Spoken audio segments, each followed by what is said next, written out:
hour. My name is Cliff, going solo tonight because I've had a long day. I want to do a quick show, but I do want to hit a few news stories before we go on too far. Tim is chilling at the crib. I meant to tell y'all that Tim was on, I was going to tell you that he had a live radio show on this Saturday, but unfortunately, I didn't see it until after it had already occurred and it popped up in my Facebook news feed. So sorry, Tim.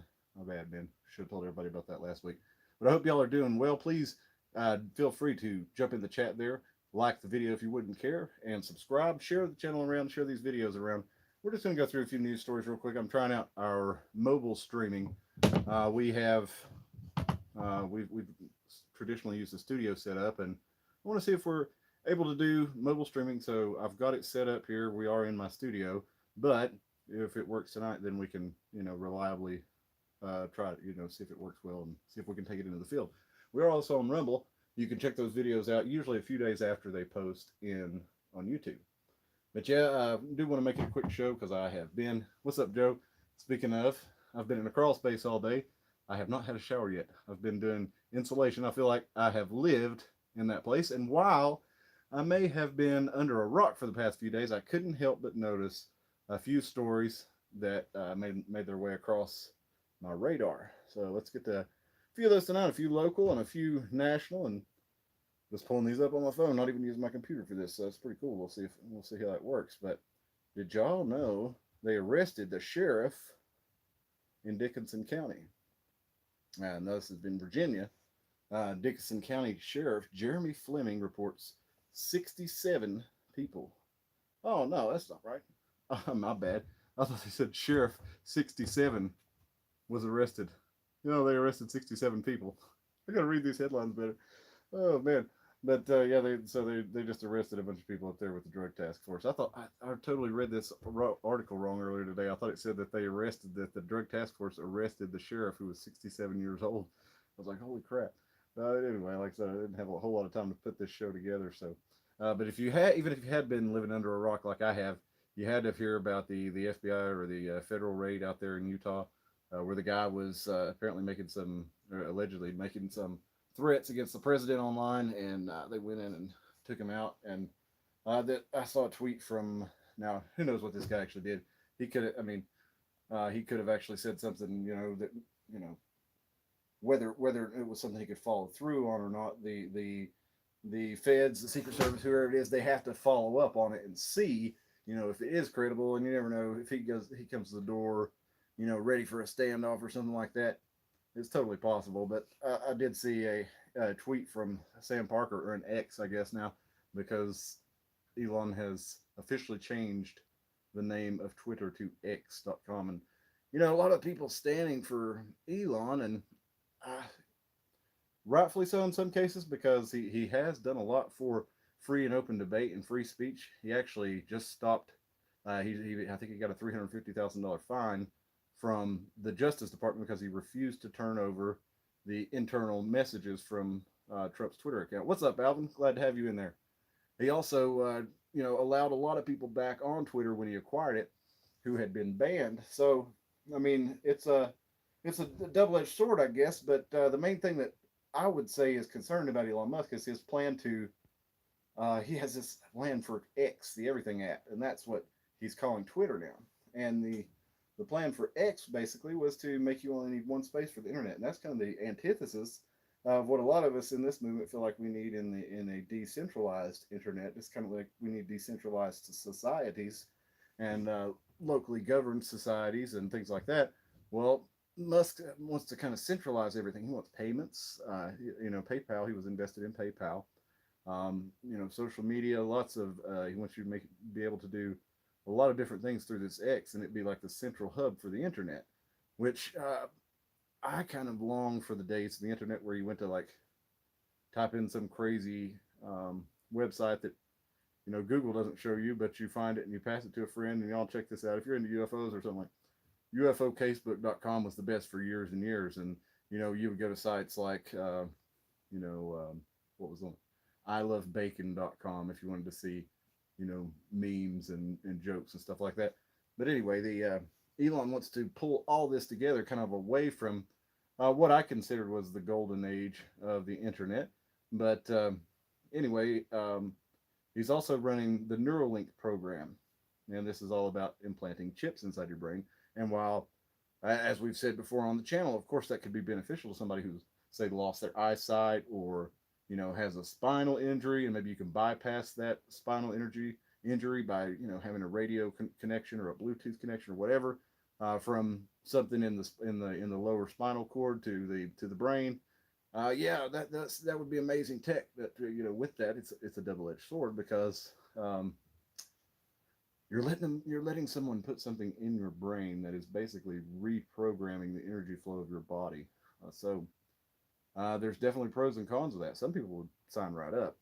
Personally, I would have to have a lot more trust. Not that I'm anti humans progressing to be more technologically advanced and implementing that into our bodies. I'm not necessarily anti that, but I'm not I'm not for a system where, if you want to participate in civilized society, you pretty much have to have this. And that sounds a lot like what a lot of people refer to as the biblical mark of the beast from the book of Revelation. Alvin says, oh, he's talking about the guy in Utah.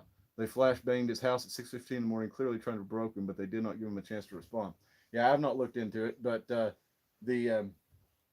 the tweet that I was going to read about it is, I'm glad you got me back on track, Alvin. I'm all out there, brother. But Sam Parker said, if only he'd had a baggie of cocaine, child material on his computer, an illegal server in his bathroom, and a dead chef in his backyard, he might have been safe. So, obviously referring to, folks who are pretty much untouchable. But, Obama's chef was found in his backyard there, and then there was all kinds of shadiness about, oh, the Obamas weren't there when it happened, and oh, but then it turned out they were. And then, like, the guy, he had a post on his social media about, I can't say, I need to learn to swim or something like this. And then they said he died in a kayaking accident. So a lot of strange stuff about that. And then you had, of course, the cocaine that was found in the White House, illegal server in the bathroom referring to Hillary Clinton. I mean, and this guy's obviously a partisan Republican. He's only calling out Democrats there. But the main thing is, even though he's missing half the story, is if you're a part of the club, then you don't go to jail. Whether you got an R or a D beside your name, if you play ball, well, then you play ball, and you don't have to go, rotten, unless they just need a fall guy for something, and then, they may use you for that. Um, but anyway, it's kind of getting around to the point is, whether he did or didn't, whatever is has been said, it's almost impossible to take the FBI at their word, isn't it? Because we know that there has been a lot of corruption in the FBI, in the Inspector General's reports, in the Durham report, in all the different stuff that's been going on over the last 6-7 years, the investigations of the FBI.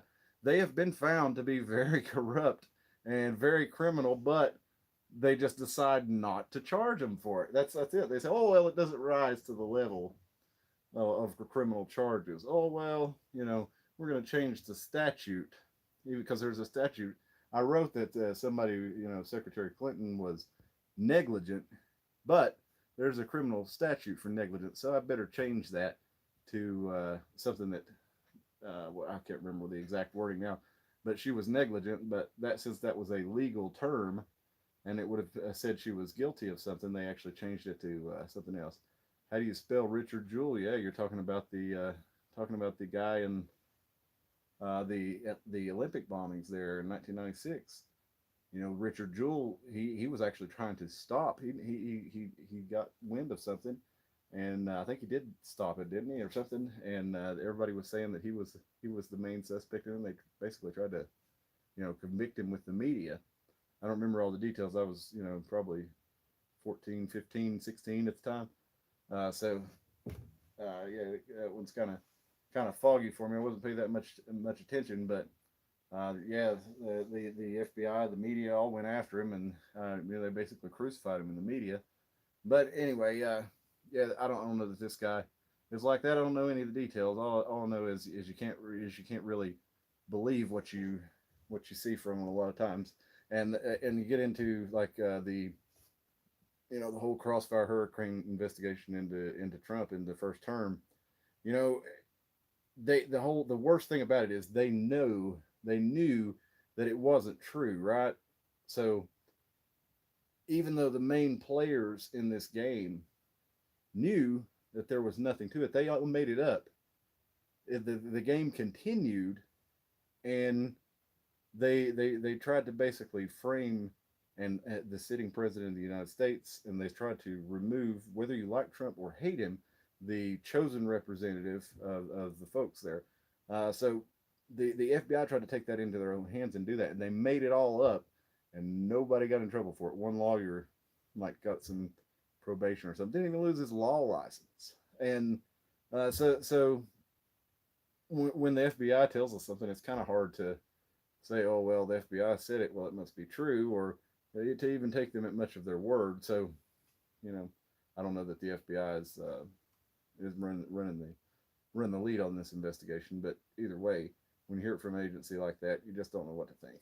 And so we'll touch back on that subject here a little bit later. Our next, but yeah, don't be stupid. Don't run your mouth on the internet and things like that. If you're you know, it's fine to talk shit, and it's fine to criticize, but you don't want to threaten, guys. I mean, for real, let's have some sense. Have some sense. You're using your whether you say your rights are protected or not. I mean, theoretically they should be, but do you really want to test that with your life? It's like like these guys who say, well, I know my rights and I don't have to get out of the car if they get pulled over. The cops are like, step out of the car. Well, I know my rights. I don't have to get out of the car. Well, you may be within your rights, but at the same time, what's happening right now is you have a man with a gun outside of your car, and he is telling you that he doesn't really care about your rights. He's going to have you comply with him. And if you do not comply with him, he's going to force you to comply with him. Now, is that the way it should be? No, but you have to realize the situation that you're in. Your rights are basically, in the eyes of the people that are responsible for ensuring that your rights are protected, your rights are secondary to whatever their other objective is. So you have to remember that. Alvin says he was a grumpy 75-year-old man, nothing more, but he provoked him with an excuse to put on a show. Yeah, and I heard that he wasn't even able to leave the house, or he was heavy set and couldn't hardly walk. 75 years old, and what they could have done is they could have handled it a lot of different ways. Especially Alvin, if you're right, if they flashbanged him at 6:15 in the morning, and I mean, what would have been wrong? Here's the way I would handle this, and maybe I'm naive. I've never been in law enforcement, but you're the Secret Service, you're the feds, you're whoever's investigating this. You are able to look online and see who this person is. You've got access to way more data about them than anyone else. You can look through their information. You can find out what they're all about. They knew who this guy was, right? So at that point, you say, well, this guy really doesn't seem like he could pose much of a threat, but we have to go. I mean, we have to go out there and follow the law, whatever it is. Why would you not call the sheriff's department or the local police department and say, hey, you got this guy over here. He's been making threats. Let's have you guys reach out and touch base with him. Have him come into the sheriff's department. Say, hey, we've got a warrant for you. And why don't they do that anyway? In a lot of cases, they do it for the rich people. They'll call your lawyer and say, hey, we've got a warrant for such and such's arrest. We need him to come and turn himself in. And the guy said, or if he doesn't, we're gonna come and get him by this date or whatever.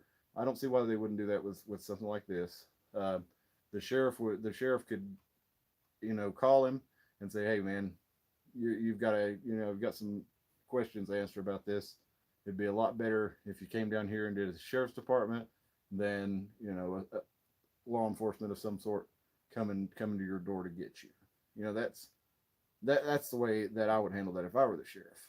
And again, maybe I'm naive, but anyway, moving on though, I don't want to make it a kind of a quick show tonight. Like I said, I'm not going to get my ass in the shower.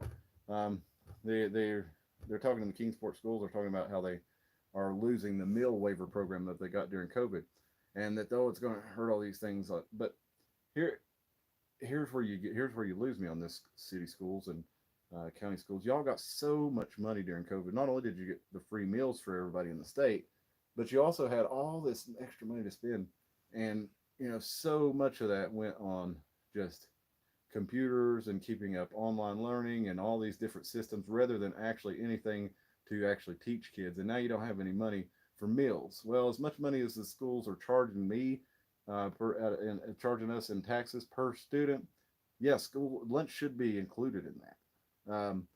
But at the same time, because y'all mismanage the funds and you don't have enough money to include lunch with it, you spent millions and millions and millions of extra dollars. I forget the name of the bill, but the schools got so much money to spend and they blew it all. They blew it all. But yeah, the kids should obviously have lunch paid for by the school. You're already paying so much for it; they can afford to put the food in there in the thing too. I'm not an advocate for public schools, but as much money as they're taking, we shouldn't also have to add more for lunch. And when they squandered all that money, especially. But anyway, let's go on to the next one here. I pulled a Joe Biden there, didn't I? Anyway, look here, man. The schools. We need the kids. We need the kids to have lunches, man. Let's see, so I can have energy to swim in the pool and rub on my legs. Let's see. Where did we go? Sorry, here. Just running off my phone on my email on my phone while I do this. Just trying it out here. I'm not going to read that whole thing about the school system. I'm going to go ahead and kick into the last two stories for the night, the main ones that I was going to do. They, I was talking about the FBI and how can you really trust them? And now my dogs are coming down here and they're acting strange tonight. What's up, Atlas? You want to jump up here and say hello? You want to say hello? Come here. Come here. Come on. Up. There he is. This is Atlas. He's not been on the show before. Atlas is a border collie. He's wild and crazy eyed, but he's a sweetheart. All right, go on. Go see what it is. And that's Orville Ridenborker. You hear barking it up there in the background. He's not been in the show in a while. But yeah, so can you trust the FBI when they tell you this kind of stuff? Well, we do find that there are some, or at least there appear to be, some elements of the FBI that are still doing good work, like your Fox Mulder, Dana Scully, and inside the corrupt organization that's totally working against them. And the X-Files knew all about that, back in the 90s. And it's funny, I rewatched the first X-Files movie, and I remembered a lot of the stuff we talk about on this show being in the X-Files, and a lot of that's real stuff. But I watched the movie the other day, and they were talking about how FEMA could basically become the government of the United States with the stroke of a pen. And this was 1998, before this was common knowledge at all. And they put it right there in the movie The X-Files. But in that film, you had the two agents, the two heroes, basically trying to prove the truth and prove corruption. And you had their higher ups in the FBI trying to stop them, and the elite that ran the FBI at every turn. But in this case, the FBI does seem to have done something good, and which they do these busts from time to time. So there's good folks in there, and maybe they're working against the organization. Maybe they don't know how bad it is in some cases. It's hard to really say. So you don't want to paint with too broad a brush on this, as bad as a lot of the things that the upper echelons of the FBI have done. But and as much as some people say, well, I support the rank and file. Well, it's the rank and file that do a lot of the jackbooted shit for their superior. So I don't necessarily just say, oh, I support all the rank and file. But the people out here who are rescuing kids, I'll say those guys are the ones we at least we hope are actually doing good stuff here in the FBI. The FBI found 200 sex trafficking victims. This is from NBC News. They found more than 200 sex trafficking victims and more than 125 suspects during a 2 week child exploitation operation in July. This was called Operation Cross Country. They located 59 victims of child sex trafficking and child sexual exploitation and 59 missing children. Now, is it the same 59 or is it, you know, two separate sets? Kind of seems like it would have to be the same. But they teamed with state and local agencies to identify or arrest 126 suspects and of that's child sexual exploitation and human trafficking, and 68 suspected traffickers. Um, so they found the 59 kids. That's awesome that they do that. But the amount that are out there missing, and you look like it, a million, I think it is, kids go missing in the U.S. each year. Now a lot of them are found, but a lot of them are. I mean, it's a pretty high number of kids that actually go missing and never turn back up again, and they don't just disappear into nowhere. An example being Summer Wells around here. She just disappeared, and everybody feels like the parents know something, and there seems to be something with some group that the parents are protecting or something like that. Who knows? But I mean, what do you think people do with a child like that when they kidnap them? I mean, I hate to go there, but it's they're not they're not kidnapping them to raise as a loving child, a parent child relationship. That's not why they do it. I mean, I guess there could be rare cases, but it's definitely not what's going on most of the time. There's for all these that they catch. There's so many. Oh, hey Anna, it's so good to have you in the chat. Hey, Spill, insulation, pantyhose wiped all over helps. Oh, really? I never heard that. I take a cold shower and I'm usually pretty good after that. I'm a lot better in insulation than probably most people as far as not having too bad of a reaction to it. So cold shower usually does it for me. But I've been down in there for almost 3 days now. So, but the job is finally done, and it was a nice looking job. We did a terrific job, everyone involved was terrific. But yeah, we'd when it comes to these FBI busts and things like that, you got to say, good job when they're rescuing kids. Now, when they're catching bad guys, it's almost like are these really the bad guys, you know? And this movie, The Sound of Freedom, it's been number one for a while now, and it came out the same time as Indiana Jones, and it was like right at Indiana Jones on the box office, and then it was in front of it, and people are still talking about Sound of Freedom. I hadn't heard anybody talking about Indiana Jones in weeks, and it looks terrible, by the way. I don't have any interest in seeing it, but The Sound of Freedom was big. The guy who made it, Tim Ballard, he started a podcast. He was actually the agent. He's not the guy who made the film. He consulted with the makers of the film. He was the agent that was portrayed by Jim Caviezel in the film, and he he started a podcast, and on his fourth episode, he got President Trump on, and they talked about child trafficking at the border and things like this. So it's definitely in the news, and then the FBI did make this bust. But think about how many they could actually stop if they were to actively monitor the situation at the border and take kids away from people who they're not related to, and take care of those kids. They don't do that, do they? No, they say no. We're not going to separate families. You don't have to prove that this is somebody and they let these people. And there's plenty of documented cases. There's video of people doing it. Catching them delivering these kids to like these pervy looking old guys, or say some god awful oh, I'm gonna take them back to the farm and teach them the way of biblical life.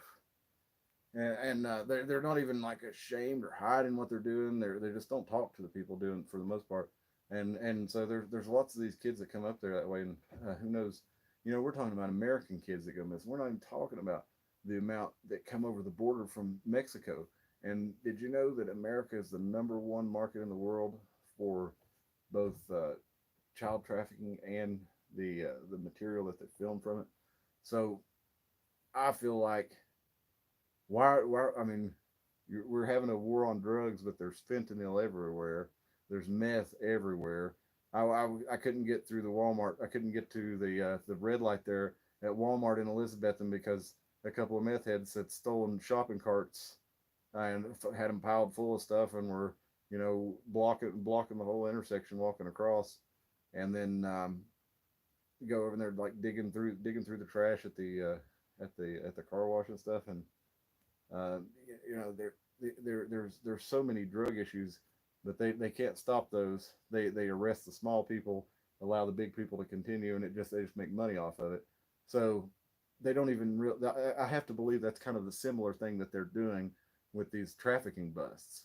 You know, it's they're not really bringing out any of the big wigs. They're catching the lower level people who know if they roll on whoever they're working for, they're dead. So they don't do it, and they just keep it like the DEAs and DTS and things like this. They roll up young kids who don't know what they're doing, or they roll up dumb Johns who are yeah, they're horrible and awful and need to be put away. But doing that, I mean, there's a demand for these things that outweighs the supply of them, and the supply is huge. So they got to do something about it, and they don't want to, because there's a lot of really easy steps that they could take.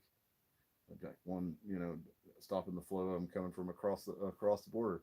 Where do you think they're taking the kids? Probably a lot of the places the kids that go missing in America, they go out of the country, and a lot of the country the supply for all the demand here in America, it comes from probably outside the country. And anyway, these agencies know a lot about this, but yet they're busting the ground level Johns rather than the people facilitating and funding the operations. So I think that says a lot about the organizations and their game plans in general. But I do have to commend, especially, and like I said, great job to the agents involved in that, and they worked with the local and state agencies too. So great job to all those guys who took those perverts down and got them off the streets. I hope the charges stick. Um, there was I posted this one. Oh shoot,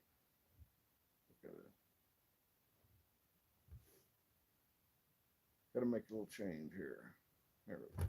Oh come on. Sorry, my. Then unfortunately, I found this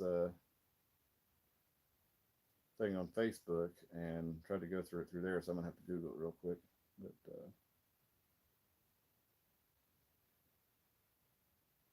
yeah, there was a child trafficking bust in Hawkins County, and I was going to just pull up the number here, but they caught a whole bunch of Johns trying to hook up with underage, alleged underage. They were being portrayed by agents. Let me see, Hawkins County.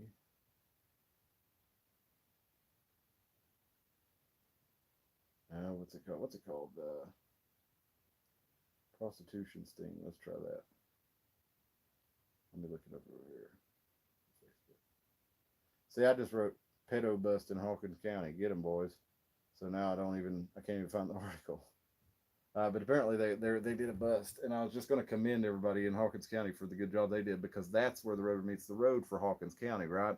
That's what Hawkins County's doing, is they're catching the people who are actually trying to find these things. They're setting up, yeah. So every sheriff's department in the country working on things like that, and then the FBI and the other agencies, Border Patrol, whatever it is, all these executive agencies actually trying to, it's not even that you have to like build a wall, or I mean I don't know how else you try to make sure where people come in where you can get them all, but anyway, whether you believe in any of that or not, and whether you believe in unfettered immigration, the if you're going to have a nation state, I feel like you have to have a border, and you have to know who is in your nation state, because otherwise your enemies could just sneak right in and get you. So that's kind of the thing about a nation state. It's like, if it doesn't have a border, then what's the purpose of it? So you use that border to make sure that the children who are coming across there, even if you don't stop them and send the people back the other way, at least make sure the children are theirs, and at least make sure the children aren't being exploited or abused. And then you have the ground level guys down here, and those guys are catching ships full of people. You remember Lethal Weapon 4, I think it was, or Lethal Weapon 3. I can't remember which one it was, but they find that ship full of, and those movies really knew what was up, man. They had like corrupt governments operating within you know, using diplomatic immunity and being connected to the U.S. government to operate, you know, drug running operations and fund black projects, and they had human trafficking. Go back and watch those. They were telling you a lot of real stuff in there that all right, when I watched them as a kid, I didn't realize it, but yeah, they so that's where the rubber meets the road is on the local level for the sheriff's departments and for the police departments. That's whose job it is to do these kind of things that the FBI just did in this. You know, even though they did rescue 59 children, that's great. I'm glad they did, but they should really be stopping them and letting the guys on the ground like at Hawkins County did take care of the uh, direct operations of removing people from society who have shown proclivities or shown a, you know, attempted to meet up with one of these. Fake one is much better than you know, catching them in the act with an actual underage person. It's much better to find out, you know, go to peruse these message boards where people meet up and try to do this kind of thing and catch them that way. So good for the guys at Hawkins County, saving the most vulnerable, protecting the most vulnerable of us. You know, great job. And I'd love seeing these stories that they're catching these guys before they hurt anybody.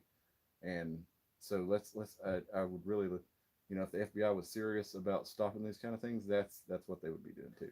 But it's so nice for everybody to join us. I've been on here 30 minutes. That's about all I got in me tonight. I'm so ready to get this stuff washed off of me and jump into bed and get ready for big fast day. And my birthday's this weekend too. I didn't remember that till uh, just a few minutes ago. My wife reminded me. So I'm gonna try to take a little bit longer weekend and then get back to it on Sunday. Where Sunday we're gonna have a special treat for you.